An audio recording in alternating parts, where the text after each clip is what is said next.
আমাদের রাজনৈতিকভাবে ব্যাপকভাবে আমাদের চিন্তার জগৎকে উন্মুক্ত করতে হবে।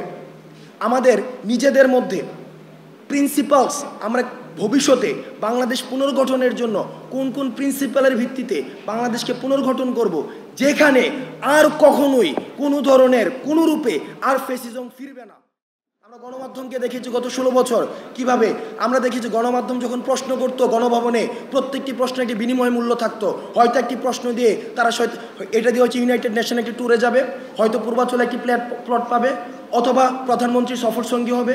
অর্থাৎ তাদের প্রশ্নগুলো করা হতো এমনভাবে যে প্রশ্নের বিনিময় মূল্য তারা হচ্ছে এইভাবে পাবে, অথবা বঙ্গভবনে ঢুকার একটি পাস কার্ড পাবে, অথবা সচিবালয়ের একটি পাস কার্ড পেয়ে যাবে। আমি গণমাধ্যমের সবাই না, কারণ গণমাধ্যমের যে ভূমিকাটি আমি বলছি, সচেতন করছি যে আপনাদের ভূমিকাটি অনেকের কোন জায়গায় ছিল। অর্থাৎ আপনাদের বিনিময় মূল্যের যদি প্রশ্ন এমন হয় যে ইউনাইটেড নেশনসে যাওয়ার জন্য, সফর সঙ্গী হওয়ার জন্য, পূর্বাঞ্চলে প্লট পাওয়ার জন্য, এডিটর্স গিল্ডের সদস্য হওয়ার জন্য, সংসদ ভবনের পাস পাওয়ার জন্য, সচিবালয়ের পাস পাওয়ার জন্য, তাহলে আপনারা জাতিকে যে মেন্টাল ট্রমার মধ্যে রাখবেন সেটির দায়ভার কোনো কিছু দিয়ে ক্ষতিপূরণ সম্ভব না। সুতরাং গণমাধ্যমের প্রতি আমাদের আহ্বান থাকবে, আপনারা ক্ষমতাকে প্রশ্ন করতে শিখুন। আপনারা জনতার হয়ে ক্ষমতাকে প্রশ্ন করুন। সরকার যেটি শুনতে চায় সেটি খবর নয়, সেটি সরকার যেটি শুনতে চায় সেটি যদি বারবার প্রচার করা হয় সেটি হচ্ছে প্রেস রিলিজ। আর সরকার যেটি শুনতে চায় না সেটি যখন প্রকাশ করা হয়, ক্ষমতাকে যখন প্রশ্ন করা হয়, সেটি হচ্ছে সংবাদ।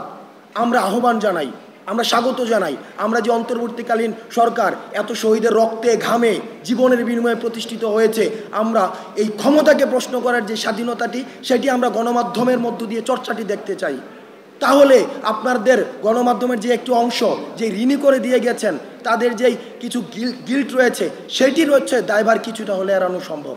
আমাদের আগামীকালের কর্মসূচি সম্পর্কে, প্রভু চলে গিয়েছে, দাসরা কিন্তু এখনো যায় নাই। প্রভু কিন্তু থাকে একজন, কিন্তু গত 16 বছরে এত লক্ষ কোটি দাস উৎপাদন করেছে। এখন আমাদের যুদ্ধটা কিন্তু এই দাসদের বিরুদ্ধে। এবং আপনাকে মাথায় রাখতে হবে, গত 16 বছরে বাংলাদেশ শুধু একটা প্রতিষ্ঠান অ্যাক্টিভ ছিল, আর অন্য কোনো প্রতিষ্ঠান কিন্তু অ্যাক্টিভ ছিল না, এবং সেটা শুধুমাত্র গণভবন।